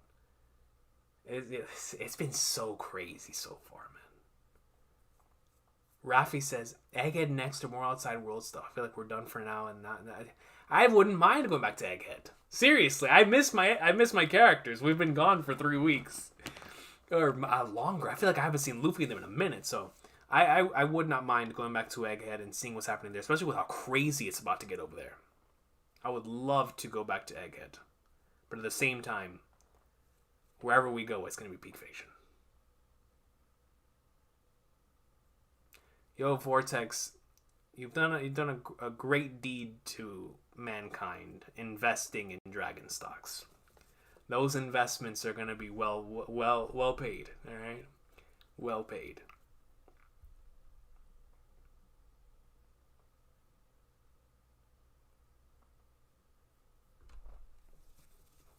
Oh man, you finished all of those legendary games, Namer? KH1, Chain of Memories, 358 and a half days, and KH2. Let me tell you something, man. 358 and a half as a Roxas tard. 358 and a half and KH2. Zenith fiction. Dear, like you said, tears in my eyes, greatest of all time. Like, yo, that's real gaming. That's real gaming.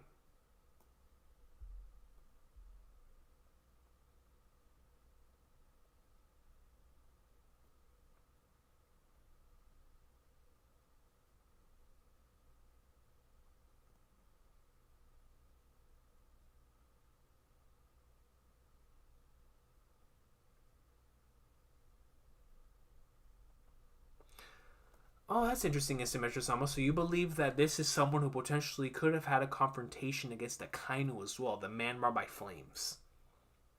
Which is why Kuzan playing around was like, oh, you're talking about me? I never thought about that. That's interesting. They did not know at the time, friend. You can see teaches beard braids. That's a good point. That's a good point. That was before. I didn't think about that. Yeah, that's true. That was before they went to the island full of lead. That is true. Yeah, before that's a good point. That's a good point. That's a good point. So yeah. So that means if it is one of those legendary characters, that actually makes a lot of sense. Coming from Blackbeard, from an individual who has not met a lot of those characters yet, as to not call them by name. But I still can't buy into the dragon thing as much as I want to.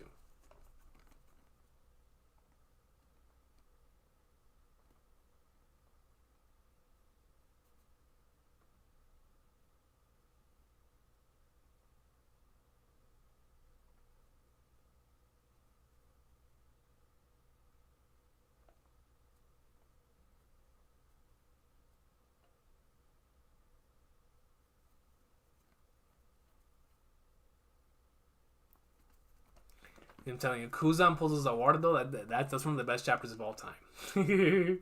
One of the best chapters of all time. Yeah, Rafi, me too, man. I really, really love the moment when Kuzan was talking about O'Hara and Robin. You can tell the amount of regret that he had in his heart, man. Like, he really, really felt it. Like, that's what started everything for him. Was from that moment onward the fact that he was not able to save that close friend, and looking into the eyes of a traumatized girl. So I wonder how. That's why I really want Kuzan to have another interaction with Robin and Saul. I really, really do. And so before we wrap up here today, y'all, I'm gonna read this comment right here from Vortex, who says, "I didn't Blackbeard attack Dragon in Baltigo, so he would know if it was Dragon. Also, I want to know who started the rumors of this man by flames." Excuse me. So, even though that was before the Dragon and Baltigo incident. I feel like just Dragon in general is such a massive name that's why it makes it hard for me to believe that he is Man by Flames. Because it's like, why not just call him by his name? I would need a really good explanation. I mean, I wouldn't mind, because whatever gets Dragon on screen is what gets Dragon on screen. It just doesn't make any sense to me. Like, why not just call him Monkey D. Dragon? Yeah, I love that too, Flavio. Of a Viper Pirate saying that they aren't just buddies showing around. I thought that was great. Exactly, and that's probably Luffy and his crew. I finished Trails. I see, Zenith. A few days ago, man, every chapter was gas. Leon Hart is the GOAT, dude. Leon Hart, the Blade Lord, is one of the greatest video game characters of all time. Period. That game, though, from chapter 6 until the end, really is an all-time special experience. That soundtrack is legendary. Great stuff. But ladies and gentlemen, we are... Oh, man, and then Mist. You have met my boy Kevin Graham. That's my flipping dog. Kevin Graham. Ladies and gentlemen, thank you so much for being here today. We had another wonderful stream of Garp greatness, Kuzan greatness, Manmar by Flames craziness, and God, man, Blackbeard Law, Beppo, dude. Flippin' Beppo, man. I still can't believe that Beppo, of all characters, did what he did in this chapter. I'm still in shock. You know?